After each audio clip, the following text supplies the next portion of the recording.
세상의 진조가 심상치 않습니다. 예수님이 곧 재림하실 것 같습니다. 사랑하는 성도 여러분, 잘 준비하고 계신가요? 혹시 어떤 신호를 기다리고 계신가요? 인류의 혁명이 내리고 모든 종교가 연합하고 재림교인들을 피박하는 그런 때를 기다리고 계신가요? 아마 지금쯤 사람도 인류의 혁명을 때릴 준비를 열심히 하고 있겠군요. 그런데 말입니다. 과연 사단이 인류의 혁명을 내릴까요? 과연 지금 우리를 핍박할 준비를 하고 있을까요? 사단이 예수님을 이기려면 어떻게 해야 할까요? 사단은 이기기 위해서 아무런 핍박도 하지 않을 것입니다. 예수님께서는 재림의 때를 가르쳐주지 않으셨습니다. 하지만 재림의 조건을 가르쳐주셨습니다. 이 천국 복음이 모든 민족에게 증거되기 위하여 온 세상에 전파되니 그자 끝이 오리라.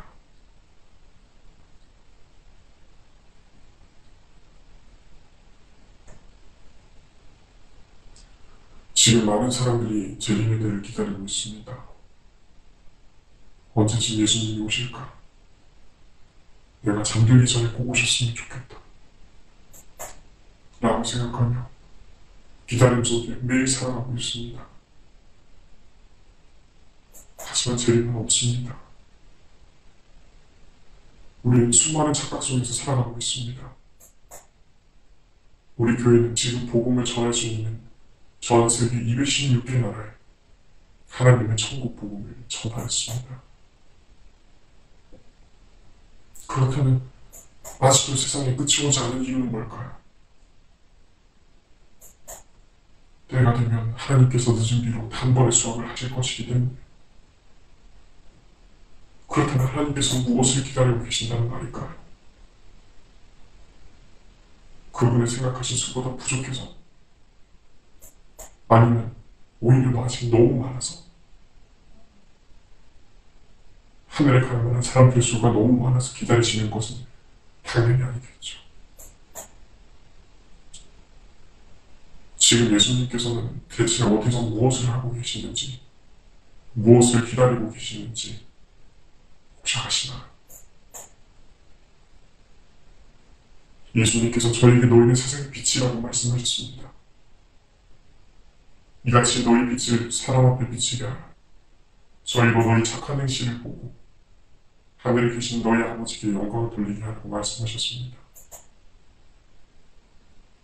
여러분들은 세상의 빛이 되고 계신가요?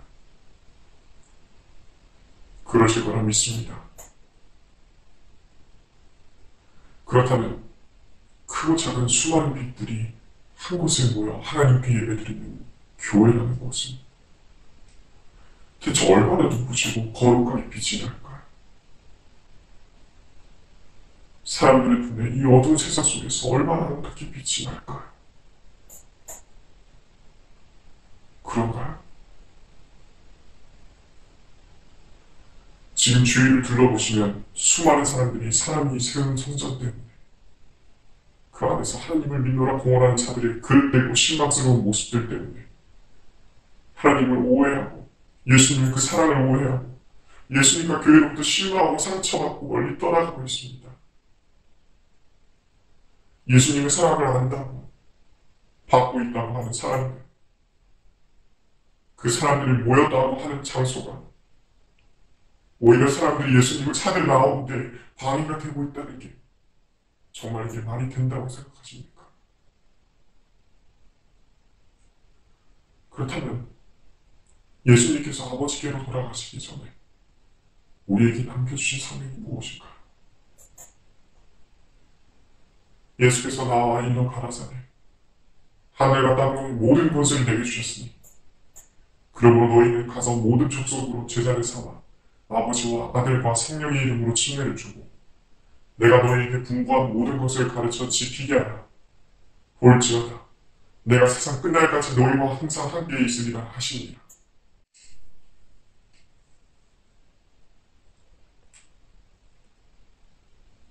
지금 우리의 모습을 보시기 바랍니다.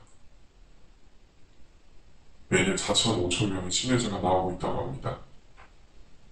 그런데 그 다음 해가 되면 다 떠나고 1, 2천 명만 남는다고 합니다. 그마저도 시간이 더 흐르면 많이 떨어져 나가고 원래 있던 사람들도 또 시간이 지나며 교회를 떠난다고 합니다. 그래서 최근 10년간은 교인 수가 점점 줄어들고 있다고 합니다. 물론 침례자 수가, 교인 수가 교회의 영적 상태를 정확하게 나타내는 기준은 아닙니다. 그런데 그래서 더 심각한 상태에 있다는 것입니다. 우린 지금 엄청난 착각을 하고 있습니다. 우리는 우리 스스로를 이렇게 부릅니다. 남은 무리, 이 시대의 마지막 교회, 진리의 수호자, 보관자. 지금 우리 교회의 핵심은 세 천사의 기별입니다. 마지막 날의 심판, 예수님의 재림, 안식일, 그리고 바벨론에서 나오라, 짐승의 표를 받지 말라. 그래도 설마 지금 이 교회가 마지막 시대를 위해서 주신 세 천사의 기별을 세상에 잘 전하고 있다고 생각하십니까? 우리는 지금 침몰을 하고 있습니다.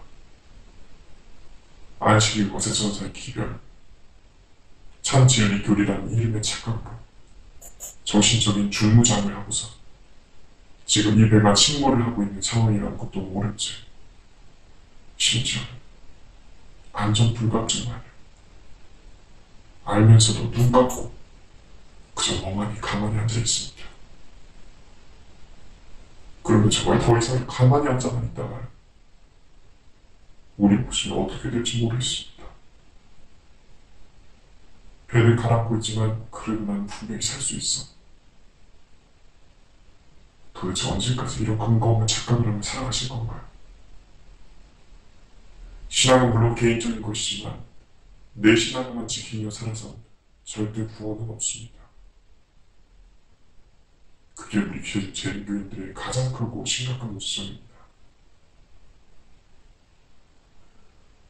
유대 지도자들은 자신들이 진입도 받을 필요가 없을 정도로 지혜롭고 구원이 필요 없을 정도로 의로우며 그리스도께서 주시는 영광이 필요 없을 정도로 큰 영광을 가졌다고 생각하였다. 그 진리란 자존심 때문에 뭐 그렇게 하는 것이 많은지, 뭐가 그렇게 콧대가 높은지, 눈을 가리고 귀를 막고 참 진리라는 착각 속에 빠져 살지 말고 지금 이 현실이 어떤지 냉철하게 판단하고 행동해야 합니다. 그렇지 않으면 그냥 가만히 앉아만 있다가 다 죽는 겁니다. 수많은 개신교 목사님들이, 심지어는 그 교회의 교인 모두가 동시에 안식일을 인정하고 받아들였다고도 하면서 정작 우리 교회로 오지 않는 이유는 무엇일까요? 진리를 발견하고도 오지 않는 이유가 뭘까요? 과연 정말 생리적인 이유 때문 아닐까요? 여러분들은 지금 진심으로 그리고 당당하게 사랑하는 누군가를 우리 교회로 초대할 수 있으신가요? 교회가 아니라 예수님을 보라. 사람이 아니라 예수님을 보라. 몇 가지 주의사항을 꼭 알려줘야만 하는 이런 현실이, 참 진리 교리를 강조해야만 하는 이런 현실이 이제 얼마나 슬프고 지긋지긋합니까? 그 대단한 진리의 안식일과 제 천사의 기별을 알고 지킨다고 하는 사람들의 모습이 얼마나 대단합니까? 그 사람들이 보인 교회의 모습이 참 얼마나 대단합니까? 안식일과 새 천사의 기별, 그 핵심도 결국 예수님이라는 것을 잘 알고 계실 것입니다. 우리는 얼마나 예수님의 모습을 닮아 있을까요? 사람들은 제자들의 말투와 마음과 품성을 보고 그들이 예수와 함께 있었다는 사실을 알 수 있었습니다. 우리 모습은 어떻습니까? 진리는 단 하나입니다. 앞에 나서서 모든 우리들과 싸워도 당당하게 이길 수 있는 그런 것이 바로 진리입니다. 수많은 사람들이 이 진리를 알고도 받아들이고도 이 교회를 떠나가는 이유가 무엇일까요? 그 이유는 간단합니다. 진리교회가 뭐이래? 과연 진리교리가 먼저일까요? 아니면 참 진리이신 예수님이 먼저일까요? 사람들이, 수많은 젊은이들이 진리를 포기한 채, 구원을 포기한 채 교회를 떠나가고 있는 이유는 뭘까요? 마지막 때가 가까워 왔으니 알곡과 가라지를 하나님께서 분리하시면서 가라지들이 떨어져 나가고 있는 걸까요? 사단의 유혹에 미혹당해서 떠나가고 있는 걸까요? 그들이 신앙심이 부족하고 영성생활에 집중을 하지 않아서 세상과 타협해서 떠나는 걸까요? 착각하지 마십시오. 이 교회의 환경이 씨가 성장하기 좋은 땅이었다면 씨가 잘 자라서 많은 열매를 맺었을 것입니다. 세상의 빛이 되어야 할 하나님의 복음을 가진 교회가 빛을 잃고 구별되어서 뭔가 다르다고 생각되어야 할 교회가 세상과 다름이 없거나 심지어는 더 수준이 낮기 때문에 창피해서 떠나간 것입니다. 결국 그렇게 강조하는 말과 행동이 달라서 떠나는 것입니다. 우리는 그 증거를 말씀에서 더욱 확실히 볼 수 있습니다. 날마다 마음을 같이하여 성전에 모이기를 힘쓰고 집에서 떡을 대며 기쁨과 순전한 마음으로 음식을 먹고 하나님을 찬미하며도 온 백성에게 칭송을 받으니 주께서 구원받는 사람을 날마다 더하게 하시니라.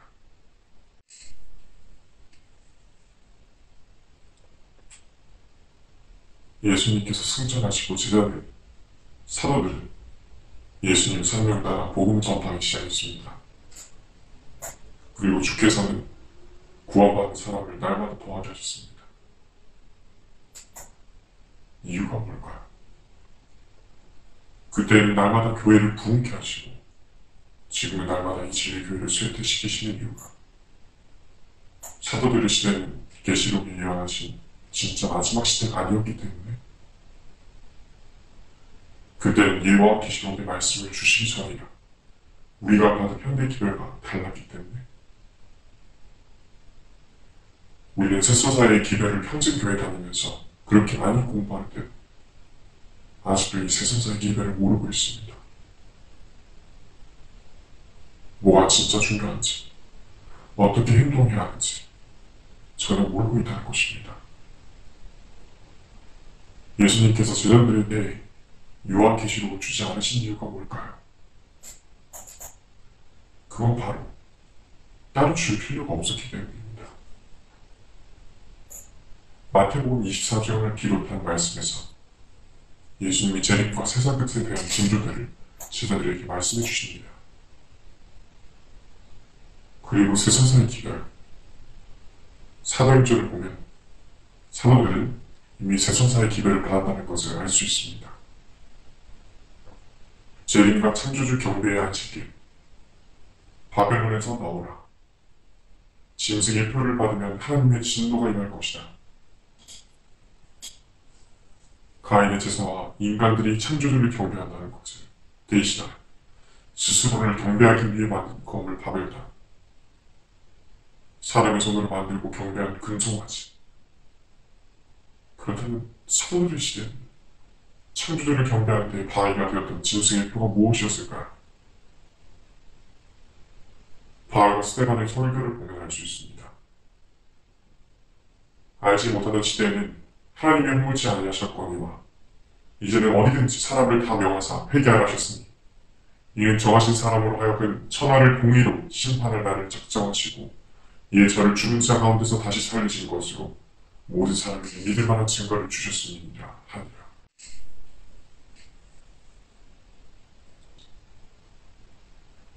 그러나 지극히 높으신 이는 손으로 지은 곳에 계시지 아니하시나니 선지자의 말한 바 주께서 가라사대 하늘은 나의 보좌요 땅은 나의 발등상이니 너희가 나를 위하여 무슨 집을 짓겠으며 나의 안식할 처소가 어디니 이 모든 것이 다 내 손으로 지은 것이 아니냐 함과 같으니라. 목이 곧고 마음이 과 귀에 할례를 받지 못한 사람들아, 너희가 항상 성령을 거슬려 너희 조상과 같이 너희도 하는구나.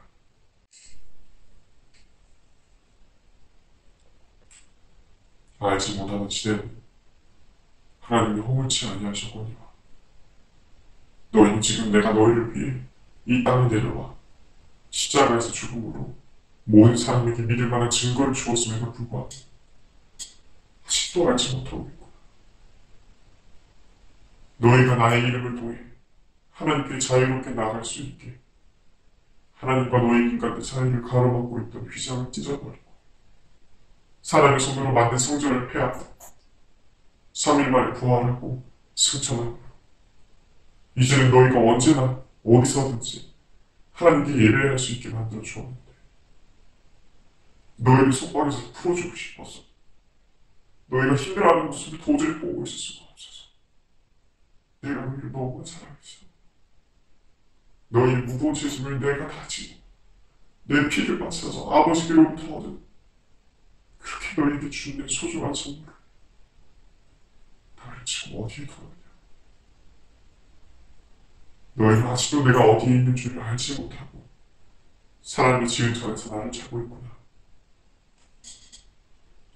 너희가 항상 성령을 거슬려 너희 조상과 같이 노예를 하는구나. 지금 시대의 짐승의 뼈는 바벨은 과연 무엇일까요? 그 본질은 이제까지 그래왔던 것과 전혀 다르지 않습니다. 바벨이라는 단어는 혼란 혹은 혼동이라는 뜻을 나타냅니다. 인간들이 모여서 하나님이 아닌 스스로를 경배하고자 인간의 손으로 하나님을 대신하는 신성한 공부를 만들었을 때 하나님은 그들을 온 지면에 흩으셨습니다. 바벨론은 타작마당입니다. 하나님은 수없이 오랜 세월 동안 손에 키를 들고 자기의 타작마당을 저하게 하사 알곡은 곡간을 들이고 죽정이는 꺼지지 않는 불에 데우시는 일을 하고 계셨습니다. 그러나 사단은 끊임없이 알곡들 사이에 가라지를 섰습니다. 김대성 목사님의 말씀을 거의 똑같이 인용했습니다. 예수님이 승천하시고 초기 기독교는 전적으로 그리고 완전히 하나님의 순수한 말씀에 기초와 뿌리를 두고 있었습니다. 그런데 점점 조직이 성장하면서 인간적인 요소가 교회 속에 조금씩 들어오기 시작했습니다. 그러나 전반적으로 이 교회가 부패하고 온갖 잘못된 가라지가 침투하기 시작한 것은 서기 313년 기독교 박해를 멈추고 콘스탄틴 황제가 밀란 칙령을 내려서 기독교의 자유를 선포하고 나도 기독교인이다 라고 공언하며 기독교를 권장하면서부터였습니다. 그 당시 로마의 그리스도교와 태양신의 성비를 이겨도 이렇게 큰 두 부류가 있었습니다. 콘스탄틴 황제는 이 두 부류를 합쳐야 되겠다고 생각했고 이것이 교회 타락의 출발이 되었습니다. 많은 이교도들이 교회 속으로 들어오게 되었고 그와 같이 오리와 타락이 홍수처럼 교회로 밀려 들어오게 되었습니다. 예수님이 십자가에서 죽으심으로 인간에게 남겨주신 소중한 선물을 잊어버리고 또다시 사람의 손으로 웅장하고 거룩한 공물을 만들고 하나님과 인간의 사이를 가로막고 있던 휘장을 다시 만들고 유일한 중보자이신 예수님 대신에 사단은 그 자리에 다시 세상을 오죠. 사람들이 점점 예수님과 성경 말씀을 잊어가게 만들었습니다. 그리고 점점 시간이 흐르며 마리아 숭배, 일요일 예배, 부활절, 교황 문유설, 영혼 불멸설, 화채설, 영생, 세례, 연옥설, 면제도, 고해성사 성경에 없는 것이 교회 안에 섞이기도 하는데 이것이 말씀과 믿음을 주고 의식과 형식만 남은 오늘날의 천주교입니다. 결국 이런 것들이 쌓이고 쌓이다가 면제부 판매라는 사건이 1527년 루터가 종교개혁의 불씨를 붙이는 계기가 됩니다. 그리고 천주교에서 나오게 된 많은 개신교회인들이 믿음으로 구원받는다. 오직 성경이다. 이런 주장을 가지고 이 잘못된 교회들을 고치기 시작했습니다. 그런데 계속해서 개혁을 해야 되는데 그 개혁자들의 세대가 지나면서 개혁이 약해지고 그들을 주저앉아버렸습니다. 더 이상 개혁하지 못하고 몇 가지가 남아버리게 되었습니다. 그중 치명적인 두 가지가 있는데 그것이 일요일 예배와 영혼 분별설입니다. 또한 종교개혁으로 인해 많은 사람들이 하나님으로부터 저하될 빛을 받았고 개신교는 그에 따른 수많은 교파로 나눠지게 됩니다. 그리고 또 많은 시간이 흘러 윌리엄 밀러의 재림운동이 시작되었습니다.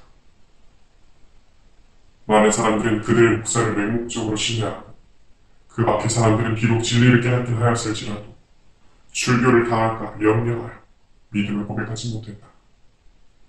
교회를 시험하고 정결케 하기 위해서 하나님께서 보내신 기회를 참으로 많은 사람들이 그리스도보다 세상을 사랑하고 있다는 사실을 너무도 분명히 드러내 주었다. 이런 상황에서 밀러의 재림운동에 가담한 많은 사람들이 점점 배척을 당하기 시작했고 결국 출교를 당하기에 이르렀습니다. 이에 찰스 피치라는 밀러 운동의 동료 중 한 사람이 등장했습니다. 찰스 피치는 계시록 18장에 기초하여 강력한 설교를 하였다. 무너졌도다 큰 성 바벨론이여 내 백성아 거기서 나오라. 이전에는 대부분의 개신교에서 그 분문에 바벨론을 로마 가톨릭 교황권에 적용시켜 왔습니다. 피치는 예수의 재림 기회를 거부하는 모든 개신교를 바벨론이라고 지칭하였다. 그리고 그는 밀러의 재림운동에 동참하는 사람들에게 그들의 교회를 떠나라고 공고하였다. 이것이 바벨론에서 내 백성아 나오라고 하는 기별의 출발이라고 합니다. 결국 밀러의 기별에 동참한 많은 사람들이 본인들의 기존 교회에서 나오게 됩니다. 그리고 곧 기다리던 1844년을 맞았으나 결과는 대실망이라는 큰 충격 속에 빠집니다. 그러나 충격 속에서 더 간절한 성경 공부와 기도로 성서의 개념을 잘못 이해했었다는 것을 깨닫게 됩니다. 그리고는 더 말씀과 기도로 함께 모이기에 열중하게 됩니다. 각 시대의 대쟁투에는 이렇게 묘사하고 있습니다. 그들은 각각 다른 교파에서 나왔으나 그들의 교파적 장벽은 무너지고 모순되는 신조들은 산산이 부서졌다. 복천을 내에 세상에 온다는 비성서적인 소망은 사라졌고 재림에 대한 그릇된 견해는 교조이 되었다. 지속을 따르는 마음과 교만한 마음은 없어지고 모든 잘못은 바르게 고쳐지고 각 사람의 마음은 따뜻한 우정으로 연합되고 사랑과 기쁨이 그들을 지배하였다.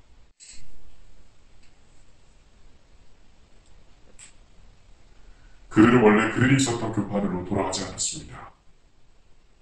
그들은 재림과 안식일과 성소에 대한 엄청난 기별을 받게 되었으며 서로의 교파에서 가지고 있던 교리들을 비교하며 성경에 기초되는 순수한 진리들만 뽑아서 모으는 정말 엄청난 일을 진행하기에 이르렀습니다. 결국 재림, 안식일, 하나님의 주권, 성화, 성령, 회심 체험, 믿음의 의, 성경의 권위, 침례, 성찬식, 정교 분리, 유아세례 부정, 성성, 사랑의 실천, 교회 교주, 장문 진화 등 하나님이 수많은 각 교파에 주셨던 빛들을 모으게 되는 정말 놀라운 일이 이루어지게 되었고 이것이 제7일 안식일 예수재림교회의 기초와 시작이 되었습니다. 그의 성경에 기초하여 초대교회가 가졌던 모습과 그 길을 따라가는 데 온 힘을 쏟았으며 하나님께서 초대교회에게 허락하시던 것 같은 축복을 베풀어 주셨습니다.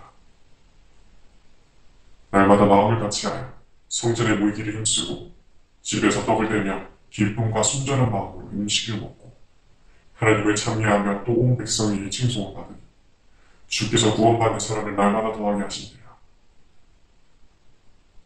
제7양식의 예수님께는 수십 년간 그야말로 포괄적인 성장을 이뤄냈습니다. 여러분, 가장 가는 신앙이란 무엇이라고 생각하십니까? 무엇에도 흔들리지 않고 굽히지 않는 확신의 믿음? 혹은 어떤 것? 가장 강한 신앙은 멈춰있지 않고 진리를 끊임없이 탐구하는 것입니다. 그리고 진리에 굴복하는 것입니다. 성경은 하나님을 아는 것은 무궁무진하여 인간의 지식으로는 절대 감당할 수가 없습니다. 대실망 후에 재림교회의 탄생이라는 엄청난 일이 있을 수 있었던 것은 이제까지 진리인 줄로만 알고 있었던 본인들의 존재 이유와도 같다는 교리들, 자존심들을 모두 겸손하게 성경 앞에 내려놓고 이 순수한 하나님의 말씀과 비교하며 끊임없이 진리만을 탐구했기 때문입니다. 지금 우리의 모습을 보십시오. 지금 우리는 우리가 받은 확고한 진리 속에 나도 모르게 굳어지고 교만하여 남은 우리라는 진리 중심의 14만 4천인이라는 착각을 하며 살아가고 있는지도 모르겠습니다. 1차 종교개혁 시대에 개혁자들의 세대가 끝나며 개혁의 불길이 주저앉아 앉았던 것처럼 밀러의 받은 빛으로 시작되었던 그 우리 시초들의 개혁의 불길이 지금 우리의 주변에 타오르고 있는지 아니면 주저앉아 가는지 냉철하게 확인해 보시기 바랍니다. 마누라, 자식 빼고 다 바꾸라 라는 어느 한 기업가의 말처럼 지금이야말로 성경 말씀과 예수님 빼고는 그 어떤 것이라도 그것과 일치하지 않는다면 다 바꿔서 순수하고 끊임없이 진리를 탐구하던 기억의 시대로, 그리고 더 나아가 우리의 혁명가이신 예수님의 가르침이 가장 많이 묻어있는 초대교회의 모습으로 돌아가야 합니다. 우리는 율법은 장차 오는 좋은 일의 그림자요, 참 형상이 아니므로 해마다 늘 드리는 바와 같은 제사로 나오는 자들을 언제든지 온전케 할 수 없느니라. 나는 히브리서 10장 1절의 말씀을 명심하고 또 명심해야 합니다. 율법의 참 형상이신 예수님만을 믿으며 매일매일 새롭게 우리에게 주어진 상황과 조건들에서 어떻게 하면 하나님을 가장 올바르게 청하고 하나님이 기쁘게 받으실 예배를 드릴 수 있을까? 라는 고민을 하며 율법의 주인이신 예수님이라면 어떻게 하셨을지 기도로 답을 강구해야 합니다. 예수님이라면 어떻게 하셨을까요? 예수님은 자신의 법 안에 사람들을 가두고 소박하지 않으셨습니다. 오히려 수많은 규칙과 본질이 흐려질 대로 흐려진 찌질한 율법들을 폐하시고 그 속박에서 사람들을 진리로 자유케 하셨습니다. 예수님은 가장 먼저 사람들의 필요를 알고 채워주셨습니다. 지금 이 수많은 사람들이 필요를 하는 것이 무엇일까요? 지금 이 포스트 모더니즘 시대에 예수님이 오셨더라면 예수님은 어떤 모습으로 사람들의 갈급함을 채워주셨을까요? 어떤 모습으로 사람들을 진리로 자유케 하시고 평안을 누리게 하셨을까요? 많은 시간이 흘렀습니다. 사단은 또 하나님의 곡식들 사이에 수많은 가라지를 섞었습니다. 우리가 천주교와 개신교를 보며 말하고 있는 바벨론의 특징입니다.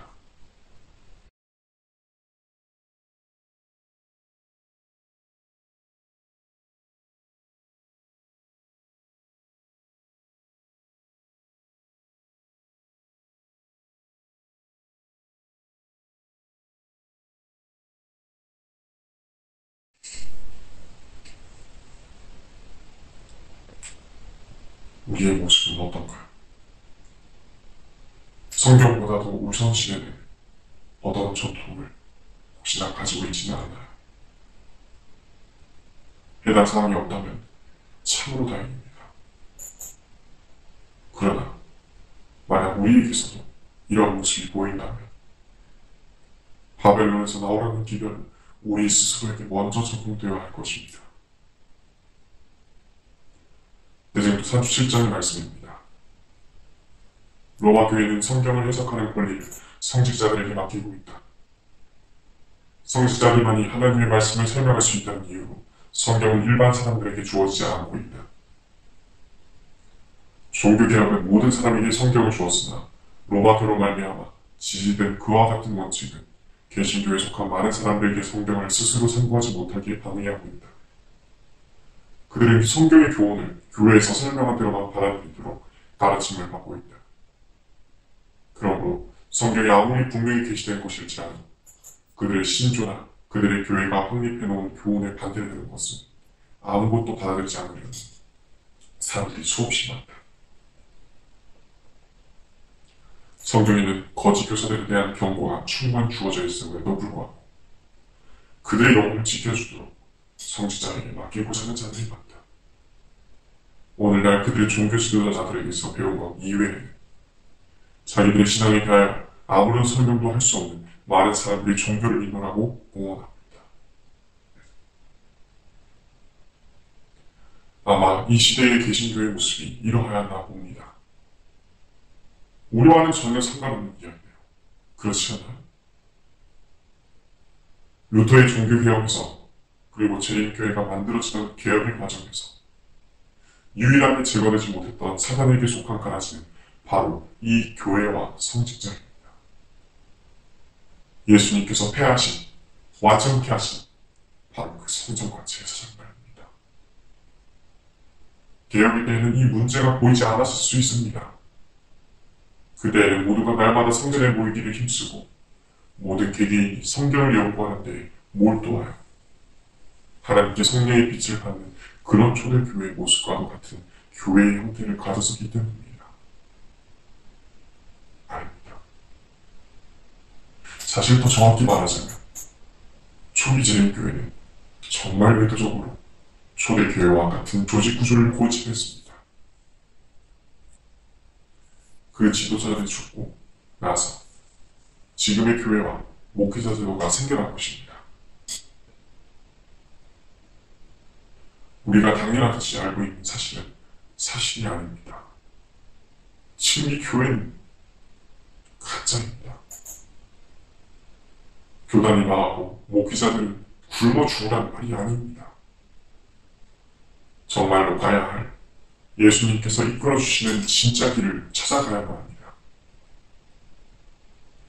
내가 일어나고 목회자의 길을 하나님께 구했다 싶으신 분들 많으시다는 것을 알고 있습니다.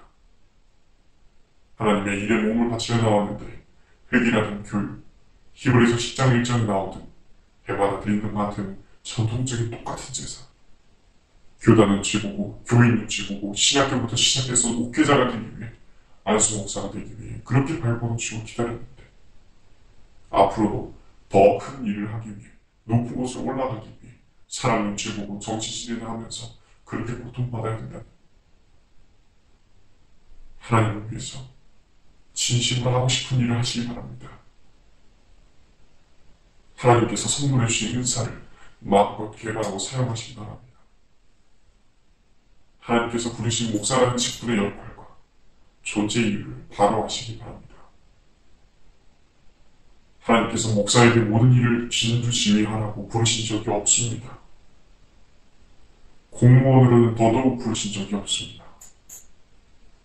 말도 안 되는 짐을 내려놓고 유일한 목자이신 예수님을 품 안에서 자유를 얻으며 예수님께서 선물해 주신 본인의 은사에 따라 진짜 나에게 맡겨주신 일을 하시기 바랍니다. 목사 또한 에베소서 4장 11절에 나오듯이 예수님께서 세우신 교회에서의 큰 5가지 역할 중에 하나일 뿐입니다. 5가지 일을 모두 하라고 명하신 것이 아닙니다. 다시 한번 말씀드리지만 교회 건물을 없애고 목회자들이 굶어 죽으라는 말이 아닙니다. 이미 점점 목회자가 설 자리가 줄어들고 교회의 기관들이 점점 무너져가는 현실 속에 이미 이런 서서히 죽음에 잠식당하고 있는 암적인 상황은 사실상 시한부 선고를 받은 것이나 다름없다는 것을 이미 받았다는 것을 여러분들이 더 잘 알고 계시지 않습니까? 여러분들은 진실을 이미 아시지 않습니까? 왜 이렇게 됐는지 모두가 함께 생각해봐야 하고 바꿔야 합니다. 눈에 보이는 증상들만 덮고 감춰서 없애는 것이 아니라 근본적인 원인을 찾아 해결하고 치유되지 못한다면 돌아오면 그때는 이미 늦어질 것입니다. 조금이라도 희망이 있을 때 하나님께 방법을, 생명을 간구해야 합니다. 지금 이 시대의 바벨론은 사단의 관계가 닿은 곳 모든 곳입니다. 우리는 끊임없이 개혁하고 회개하여 바벨론에서 나와 짐승의 표를 받지 않아야 합니다. 우리는 어쩌면 요나와 같은 생각을 은연중에 하고 있는지도 모르겠습니다. 저기 니누에서 바벨론 안에 있는 사람들에게 회개하라고, 바벨론에서 나오라고, 하나님의 진노의 포도주를 받지 말라고 하나님이 주신 기별을 전하고 있긴 있지만 결국 남은 우리는 선택받은 백성은 우리라는 생각에 요나처럼 기별을 선포하며 하나님께서 바벨론을 언제 멸망시키실까 하고 그냥 풍전개발이나 열심히 하자며 개인의 신앙이나 잘 지키자며 저희 성 밖에 앉아 그냥 기다리고 있는지도 모르겠습니다. 그러나 하나님은 니누의 백성들이 회개한 것을 감찰하시고 재앙을 돌이키사 그들을 구원하셨습니다. 지금 바벨론에도 좌우를 분별치 못하는 수많은 하나님을 사랑하시는 백성들이 있습니다. 우리는 그저 앉아서 재림을 기다리고만 있으면 안 됩니다. 그러면 재림은 없습니다. 노아의 때에 고작 몇 명의 사람만 구원을 받았습니다. 소돔과 고모라가 멸망할 때로 고작 몇 명의 사람들만 구원을 받았습니다. 지금 진짜 이 인류의 마지막 때에 얼마만큼의 사람들이 구원을 받을까요? 노아의 때처럼, 소돔에서처럼 적은 숫자일까요? 물론 저희가 그 수를 알 방법은 없을 거라 생각합니다. 하지만 예수님께서 뭘 더 기뻐하실까요? 일 후에 내가 보니 각 나라와 족속과 백성과 방언에서 아무라도 능히 셀 수 없는 큰 무리가 흰옷을 입고 손에 종려가지를 들고 보좌 앞과 어린 양 앞에 서서 큰 소리로 외쳐 가로되 구원하심이 보좌에 앉으신 우리 하나님과 어린 양에게 있도다 하니.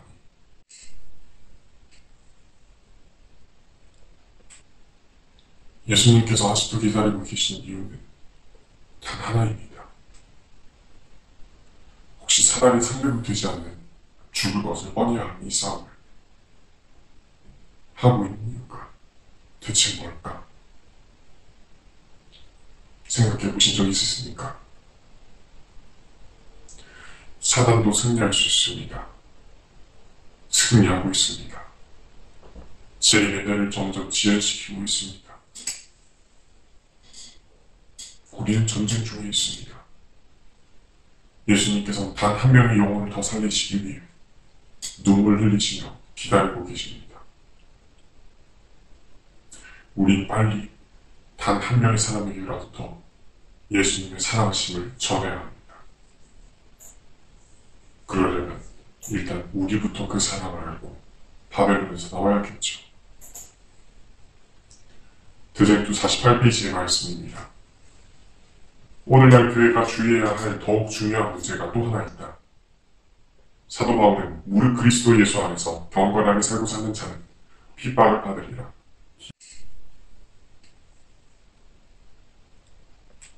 그러면 바퀴의 불이 거의 꺼진 듯이 보이는 것은 무슨 이유인가? 그 유일한 이유는 교회가 세속적 표준과 타협하여 별로 반대를 받을 일이 없는 까닭이다. 오늘날의 종교는 그리스도와 그분의 사도들이 생활하던 당시의 그리스도인의 신앙처럼 순결하고 거룩한 성경의 것이 아니다. 그리스도교가 세상에서 인기가 있는 유일한 이유, 죄와 타협하는 정신 때문에, 그리고 하나님의 말씀에 원대한 진리들이 너무도 무시되고 있기 때문에. 그리고 교회 내 활력이 넘치는 경건이 거의 없기 때문이다. 초대교회의 신앙과 능력이 되살아날 때에 박해의 정신은 다시 나타날 것이며 핍박의 불길은 다시 타오를 것이다. 핍박을 받으려고 나서자는 말이 아닙니다. 사단은 바보가 아닙니다. 어떻게 해야 인간들이 하나님으로부터 멀어지게 되는지 가장 잘 아는 존재입니다. 핍박을 기다리면 산으로 도망가야 할 때를 기다리고 있기만 한다면 사단은 절대 핍박하지 않을 것입니다. 하지만 초대교회 신앙과 능력이 되살아난다면 사단은 가만히 손 놓고 있지 못할 것입니다. 그렇게 그제서야 핍박의 불길은 다시 타오를 것입니다. 하나님께서 저에게 사명을 주셨습니다. 확실한 약속도 주셨습니다. 우리는 우리에게 무한한 사랑을 주시는 친구이자 신랑이자 아버지이신 예수님께, 항상 받기만 했던 예수님께 유일하게 도울 수 있는 방법으로 그분을 기쁘고 행복하게 해드려야 합니다. 우리는 또한 니누의 백성들과도 같은 상황이 있습니다. 니누에는 원래 멸망할 것으로 예언되었지만 그 예언은 조금 그렇습니다. 우리 또한 그렇습니다. 우리가 만약 성경에서 나타나는 참 교회의 모습, 그리고 14만 4천인의 가진 특징을 갖지 못한다면 하나님이 촛대를 어느 곳으로 옮기실지 그것은 아무도 모릅니다. 지금이야말로 계시록 2장에 에베소 교회에 하신 말씀을 우리가 귀담아 들어야만 하는 때입니다. 내가 내 행위와 수고와 내 인내를 알고 또 악한 자들을 용납지 아니한 것과 자칭 사도라 하되 아닌 자들을 시험하여 그 거짓된 것을 내게 드러낸 것과 또 내가 참고 내 이름을 위하여 견디고 게으르지 아니할 것을 아노라. 그러나 너를 책망할 것이 있나니 너의 처음을 사랑을 버렸느니라. 그러므로 어디서 떨어진 것을 생각하고 회개하여 처음 행위를 하지라. 만일 그리하지 아니하고 회개치 아니하면 내가 내게 임하여 내 촛대를 그 자리에서 옮기리라.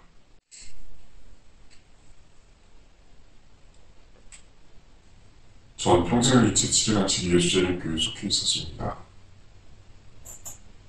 지금까지 수많은 사람들이 이 교회는 이제 틀렸다 포기하고 비판하며 이 교회를 떠나 다른 곳으로 가거나 새로운 교회를 자신들이 만들었습니다. 제가 이 교회를 떠나지 않은 이유는 우리의 선지자께서 무슨 일이 있어도 이 교회를 떠나지 말라는 말씀을 하셨기 때문입니다. 그리고 선지자의 그 말을 믿는 이유는 이 교회가 어떤 배경 속에서 어떤 사람들이 하나님의 어떤 이끄심으로 시작했는지 그 역사를 알기 때문입니다. 그 시작으로부터 이 교회는 수많은 변화의 순간들을 지나왔습니다.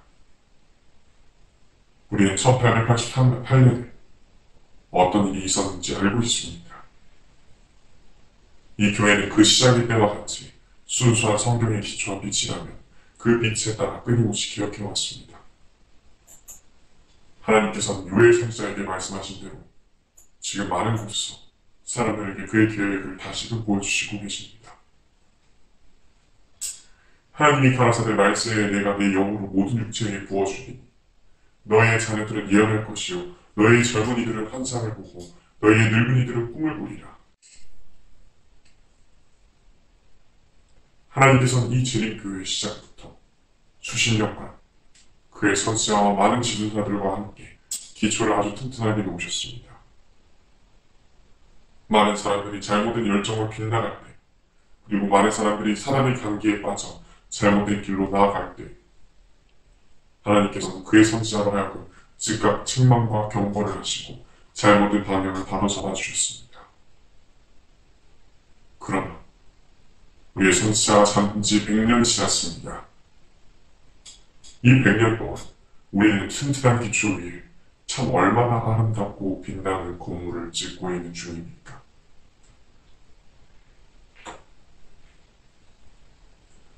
하나님께서는 마지막 때의 선지자의 진능성에 대해 수많은 성경 말씀에 명시해 놓으셨습니다.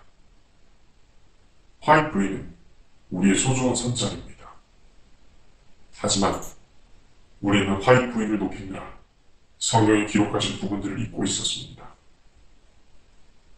저는 이제까지 화이트 부인을 우리에게 주신 이 마지막 시대의 마지막 선지자라고 착각하고 있었습니다. 그런데 그것은 사실이 아니었습니다. 화이트 부인 본인 또한 이런 부분에 대해 우려하고 걱정을 하셨었습니다. 우리는 지금 하나님께 지금 상황에 대해서 이 시대에 우리의 방향을 바로잡아줄 선지자를 보내달라고 간절히 기도드려야 합니다. 화이트 부인과 같은 특별한 은사를 가진 선지자가 아닌지 모릅니다. 하지만 초대교회 때처럼 고린도전서 14장의 말씀처럼 교회의 덕을 세울 수 있는 수많은 성령의 은사를 부어주실 것입니다. 각 교회에 수많은 선지자를 보내주실 것입니다. 2000년 전의 사도들은 예수님으로부터 똑같은 이 세상의 끝에 대한 예언을 들었고 똑같은 새 천사의 기별을 받았고 똑같은 사명을 받았습니다. 이들은 온 예루살렘에 복음을 전파하고 그들이 받은 사명을 성공적으로 수행했습니다. 그리고 많은 하나님의 예언들이 성취되었고 예루살렘의 멸망이라는 한 역사의 끝도 맞게 되었습니다. 반면 우리는 나아갈 길을 모르고 하루하루 점점 침몰해 가고 있습니다. 우리는 지금 2000년 후의 시대에 살고 있습니다. 하지만 우리에게 주어진 사명과 약속은 2000년 전과 똑같습니다. 그런데 중요한 것은 2000년 전 정확히 어느 시점에 누구로 살고 있냐는 것입니다. 우리는 지금 아직 제자들이 예수님께 제사하는 징조를 묻고 있는 시간에 살고 있습니까?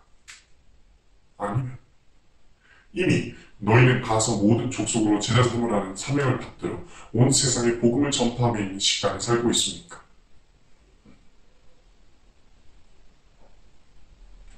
공회당에서 목이 곱고 마음과 귀의 할례를 받지 못한 자들의 삶을 살고 있습니까? 아니면 예수님을 진짜 성전에 모시고 있었던 스데반과 같은 삶을 살고 있습니까? 시간이 정말 얼마 남지 않았습니다. 하지만 재림은 없습니다. 우리는 새 천사의 기별을 외치고 있습니다. 그저 외치고만 있습니다. 우리는 방주를 씻는 일에 모든 힘을 쏟아부어야 합니다.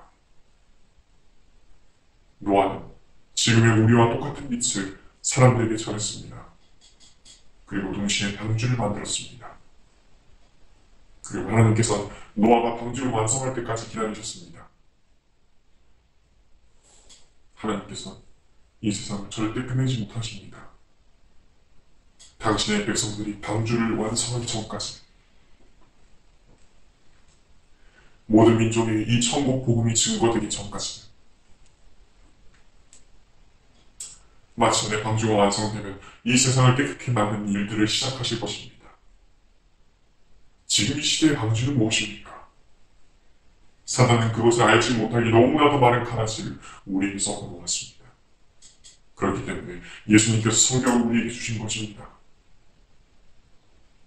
세상이 아직 끝이 오지 않은 이유는 이미 온 세상에 이미 천국 복음이 전파되었는지는 몰라도 아직 모든 민족에게 증거되지는 못했기 때문입니다. 우리는 순수한 오직 창조주만을 경배하는 예배와 교회를 되찾아야 합니다. 우리는 사도들이 어떻게 방주를 완성하는 데 성공했는지를 끝없이 연구하고 그것을 이 시대에 맞게 복제해봐야 합니다.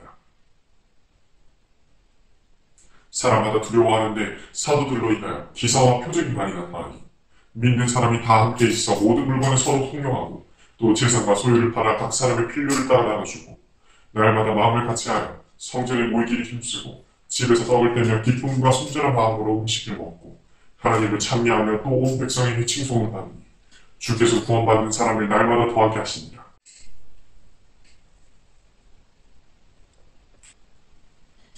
지금 예수님께서는 어디에서 무엇을 하고 계십니까? 성경에서 혹시 보신 적 있으신가요? 히브리서에 말씀해 주셨습니다. 히브리서 9장 10장을 읽어보시기 바랍니다. 히브리서 10장 12절 13절 말씀입니다. 오직 그리스도는 죄를 위하여 한 영원한 제사를 드리시고 하나님 우편에 앉으사 그 후에 자기 원수들로 자기 발등상이 되게 하실 때까지 기다리시나니. 예수님께서 지금 기다리고 계십니다. 하나님 우편에서 말입니다. 재림은 없습니다. 우리 재림교회에 재림은 없습니다. 여러분들은 하나님께서 우리에게 맡겨주신 촛대를 그 자리에서 옮기시길 원하십니까? 당연히 아니지 않습니까? 그러므로 어디서 떨어진 것을 생각하고 회개하여 처음 행위를 가집시다. 바벨론을 선포합시다. 짐승의 표를 받지 맙시다. 바벨론은 가톨릭과 개신교가 아닙니다. 바벨론은 사단이 섞어놓은 가라지가 있는 모든 곳입니다. 짐승의 표는 인류이 아닙니다. 하나님의 계명과 예수님을 따르지 않는 모든 것입니다. 맛을 잃은 소금은 소금이 아닙니다. 쓸모없어져 답의 버림을 받고 사람들의 발에 밟힐 뿐입니다. 예수님은 사랑이십니다. 사랑이 없는 그리스도인은 그리스도인이 아닙니다. 세상에 빛이 되지 못하는 교회는 예수님이 세우신 교회가 아닙니다. 그리스도인들이 의미 없는 삶을 살며 삶을 낭비하기에는 예수님께서 너무나 큰 대가를 지불하셨습니다. 안식일을 지킨다고 공언하는 사람들의 안식일, 안식과 평안이 아닌 피로와 부담만이 가득한 이 현실이 얼마나 슬프고 충격적입니까? 그리스도인에게 예수님보다 더 큰 의미가 무엇이 있겠으며 재림을 고대하는 성도들에게 재림은 없다라는 말보다 더 충격적인 말이 어디 있겠습니까? 이 영상이 끝나면 인터넷으로는 서점으로부터 볼프강 진존의 가정교회라는 책을 구입하시기 바랍니다. 그리고 안에 있는 목사님들의 강의와 함께 이 책을 끝까지 다 읽어보시기 바랍니다. 이 과정 속에서 수없이 성경책을 떨게 되고 수없이 하나님께 무릎을 꿇게 될 것입니다.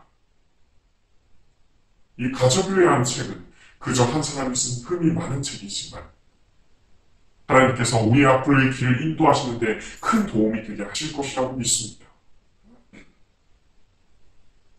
그리고 훨씬 더 중요한 책인 지역교회 활동과 사명회복이라는 러셀 브리드의 책을 다시 읽어보시기 바랍니다. 아마 각 교회에서 쉽게 구하실 수 있을 것입니다. 이 책을 보시면 진리교회가 왜 참 진리교회였는지 지금은 아닌지 알게 되실 것입니다. 우리는 화이트부인의 기별들을 존중하고 따르고 있습니다. 우리는 시대의 소망을 비롯한 수많은 영감의 말씀들로부터 하나님의 사랑을 조금 더 깨달을 수 있는 축복을 받았습니다. 그런데 화이트부인이 교회의 모습에 대해서 어떤 기별을 받았는지는 알고 계십니까? 정말 진리교회가 진리교회였던 그 시대에 대해서 얼마나 알고 계십니까? 지금의 우리가 알고 있는 교회는 가짜입니다. 화이트 부인의 기별을 따르고 있었다는 믿음도 가짜입니다. 우리는 지금 우리가 속해 있는 이 교회의 모든 구조가 성령의 영감으로 조직되었다고 아주 착각하고 있습니다. 지금의 이 제7의 안식이 진리교회는 원래 그 교회가 아닙니다. 진리가 아닙니다. 이미 그 진리교회는 1915년 화이트부인이 돌아가시고 1920년 다니엘스가 회장실에서 물러나며 점점 빛이 사라지고 어둠 속의 바벨론으로 다시 돌아가기 시작했습니다. 초기교회는 예수와 바울의 사역 방식에서 조금씩 이탈했다. 진리교회는 초기 교회가 밟은 경로를 그대로 따르고 있다. 만약 이대로 계속되면 결국 4세기의 초기 교회가 경험한 것처럼 성직자들끼리의 권력 다툼으로까지 이어질 것이 틀림없다. 요약하자면 다음과 같다. 진리교회는 엘렌 화이트의 반대에도 불구하고 몇몇 큰 교회에 목회자를 배정하기 시작했다. 그리고 엘렌 화이트 사후 이들 정착 목사들의 직무가 차츰 돌보는 역할로 바뀌었다. 그래서 더 작은 교회들도 목사님을 구하기 시작했다. 변화는 누구도 눈치챌 수 없을 만큼 천천히 이루어졌으며 결국 목회자 의존적인 전통적 방식이 진리교회 내에 확고하게 자리 잡게 되었다. 시간상 아주 작은 부분밖에 발치하지 못했습니다. 진실을 알고 싶다면 직접 확인해 보시기 바랍니다. 그렇다면 지금 현재 우리의 모습은 어떻습니까? 교회라는 것은 원래 재림이라는 단 하나의 목적 아래 만들어진 공동체입니다. 재림교회는 그 원래의 목적을 다시 찾았기 때문에 진리교회일 수 있었던 것입니다. 교회가 그리스도인이 재림을 기다리는 것은 아주 당연한 것입니다. 재림을 기다리지 않는다면 교회도 아니고 그리스도인도 아닙니다. 그런데 우리는 우리 교회에 정말 재림을 기다리고 있나요? 정말 재림을 기다리며 살아갔던 제자들의 삶의 그 모습과 같은 삶을 살아가고 있나요? 1844년 성소기별, 조사신발, 다니엘서, 요한계시록 정말 중요합니다. 정말 너무너무 중요합니다. 그런데 그것을 배움으로 예수님의 재림하신 날이 더 가까워지나요? 우리가 정말 집중해야 될 부분은 그 부분이 아닙니다. 우리는 더 중요한 부분을, 가장 중요한 부분을 놓치고 있습니다. 난리와 난리 소문을 듣겠으나 너희는 삼가 두려워하지 말라. 이런 일이 있어야 하되 아직 끝은 아니니라. 우리가 정말 집중해야 할 것은 그저 일어날 일들을 아는 데가 아닙니다. 무엇이 중요한지 깨닫고 실천하지 않으면 재림은 절대 없습니다. 예수님은 승천하시며 분명히 말씀하셨습니다. 내가 너희를 대리로 진실로 속히 올 테니 너희는 그때까지 이렇게 삶을 살고 있으라고. 지금 하나님은 다시 한번 저희를 사단의 장난에서 구원하시려고 힘쓰고 계십니다. 지금도 곳곳에서 성령이 함께하시는 진정으로 하나님을 경배하는 예배를 드리고 계시는 많은 분들이 그리고 교회가 있다는 사실을 알고 있습니다. 여러분께서 하고 계셨던 생각, 그것은 틀린 것이 아닙니다. 사단이 주는 생각이 아니라 하나님께서 주시는 생각입니다. 지금 우리 교회뿐만 아니라 교단, 교파에 상관없이 수많은 사람들이 놀랍도록 같은 빛을 받고 있습니다. 같은 부분에 갈급하고 갈망하며 같은 제목으로 기도하고 같은 말씀으로 빛을 받고 있습니다.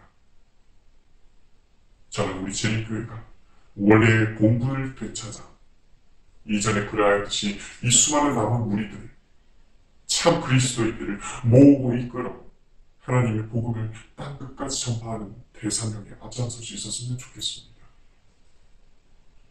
아마 여러분들의 생각도 같으실 거라 믿습니다. 재림은 정말 얼마 남지 않았습니다.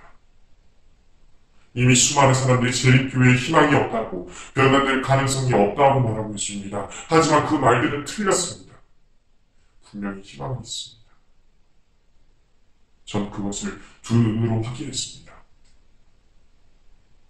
하나님께서는 곳곳에 그의 선지자들을 숨겨주시고 지금도 그들로 하여금 주의 마지막 사업을 진행시키고 계십니다. 하나님께서는 초대교회로, 초기 재림교회로 다시 부족한 저희들을 인도하고 계십니다.